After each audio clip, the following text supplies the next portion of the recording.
What are your predictions for the Trump economy in terms of jobs, stocks, and growth? If you were just to lay it all out, what do you predict? I'm anytime I predict the economy or politics, I'm generally wrong. So I hesitate to do it. But I would say rather than my prediction, my hope is that what he's attempting to do works. And so, uh, the big beautiful bill really did do some wonderful tax things. The middle class got huge tax breaks in 2017, and it was made permanent. So that anytime that there's less taxes, there's more money, and that helps the economy. People have their money in their pocket instead of sending it to the stupid government. So that's a good thing. Obviously, if you can get the energy sector moving, that's a 1/8 of or 1/7 of the economy, depending on how you measure it. And if you get drill baby drill happening, that creates a boom. If you get interest rates to move slightly down, and he's having a big argument now as we speak about that, then you could cause an economic boom and get things moving and so forth. So there's a lot of reasons to be bullish. I honestly thought some of it would have happened before now when he came into office, but this is hard process, I guess. And I'm not very good at predicting it. And I've been predicting that we're going to have a boom real estate economy for, I don't know, unsuccessfully predicting that for like 6 consecutive quarters. So I'm about ready for it to happen, actually. If you keep saying it, eventually you'll be right? Yeah, so all of this seem like upsides. Are there any potential downsides that you see? Or any concerns with that adding on to a national debt? I was a little bit caught off guard by how all the tariff discussions and arguments and grenades and whatever you want to call them, his method of negotiating is pretty much a baseball through a window. But I was a little bit shocked about how that froze everybody. They just sat on the sidelines like a deer in the headlights and watched till, let's wait to see how that happens before we do. Because it doesn't affect a lot of people. It doesn't affect us. We don't buy a lot of stuff overseas. It doesn't affect Ramsey at all. And so why would we be sidelined? We should go do what we were going to do. And we haven't made a decision, but I'm amazed at the number of people in business that I talk to that, they're like, well, we're kind of waiting on this tariff thing to clear out. Well, why? It doesn't even, but it did more damage. The waiting to see what's going to happen did more damage than I thought it was going to do, and slowed everything down, sluggish. Because we've talked about this before, the economy is self-fulfilling prophecy. If people believe things are going to be good, what do? They invest in new people. They bring on payroll. You give people jobs. They invest in buildings to put the company in. They invest in computers to run the thing on. The money goes out the door when you believe, when you're hopeful. When you're scared, you pull back and you build the war chest, and you quit hiring, and you quit investing, and you quit building up inventory, and because you don't think it's going to sell. And so, it becomes a self-fulfilling prophecy in that if you believe it's going to work, you do the things that causes it to work, causes the prosperity to occur. If enough people do it at a macro level. So given the uncertainty, what would you then recommend for the average person? Should they alter their plan of action considering the financial environment right now? Nope. You would say tried and true, always do exactly. Do the same principles over and over. The same principles work in up times and down times. But then what about the state of the housing market too, with affordability getting really low because you have rates staying up, you have home prices are staying up. Overall, it's getting much more difficult to buy a home. A lot of people are saying maybe you should start considering renting when the American dream has always been to buy a house. What do you say to maybe a person that's debating between renting and buying a home now? Long term, always buying a home is a good idea. Buying a home you can't afford is not a good idea. So if the affordability issues are affecting you as a person, then obviously you need to sideline until you can get your situation straightened out.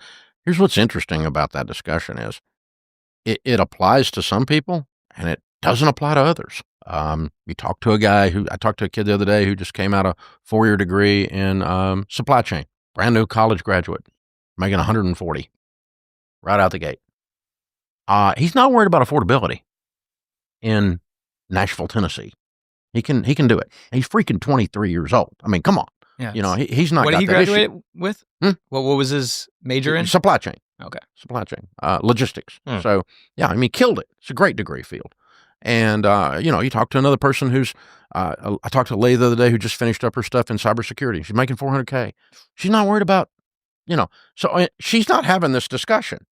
But it's people who are stuck in their careers and they're not advancing their incomes faster than the house prices or the interest rates are advancing, the cost or affordability issues. And so then they start to read the news and they start to read the wealth equality stuff, and they're like, oh, well, life's unfair. I can't buy right now. There's been times in my life I couldn't buy. But just because they could buy, does that mean that they should? Because just from what I'm seeing, this is the first time I've ever seen the housing market where, to me even, it makes more sense to rent.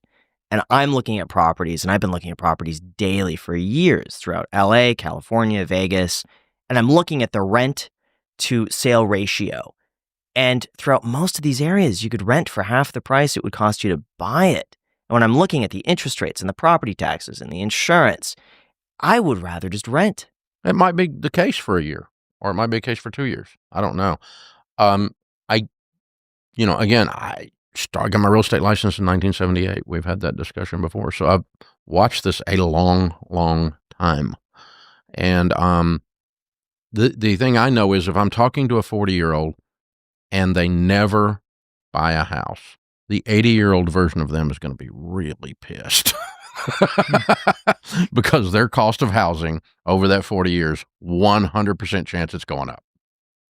100% But what if chance. they're diligently investing? Because you've seen these statistics before where if you had put your down payment in the S&P at the same time as buying a house, the S&P investment would have outpaced it by double.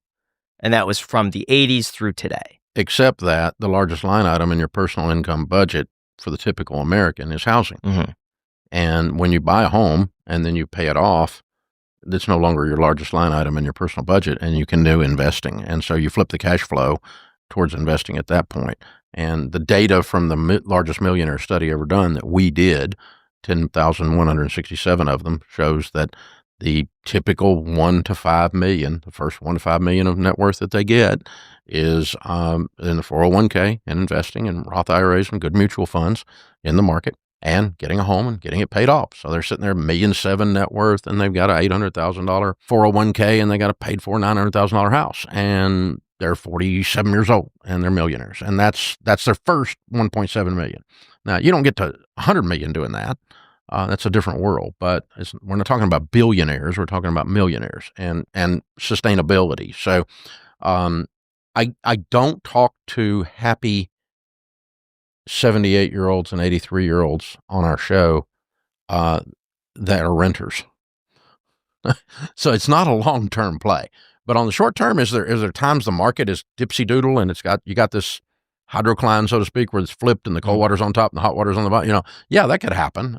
Just like when I'm diving, the same thing could happen. It's a weird experience, but it's not the norm. Eventually, the warm water's going to be on top and the cold water's going to be on bottom. If you've ever been denied a car loan, credit card, or even an apartment because of what's on your credit report, you are not alone. Most people don't even know what's hurting their credit score, let alone how to fix it. That is exactly where our sponsor DisputeBeast comes in. It's an AI-powered platform that helps you find and remove outdated or inaccurate items from your credit report fast. We're talking things like late payments, old accounts and collections, or even accounts that don't belong to you. Not to mention, how it works is super easy. You connect your credit report and DisputeBeast scans it for negative marks that could be dragging down your score. Then it generates custom dispute letters tailored for your situation. No templates and no guesswork. You could choose to just download the data and send it to the agencies yourself, or you can use their built-in mail service where they will literally handle everything for you. It's honestly just really clean and simple to use, and it's built by experts. So if you're ready to take back control of your credit, go to disputebeast.com/ICH today. There's also a link down below in the description,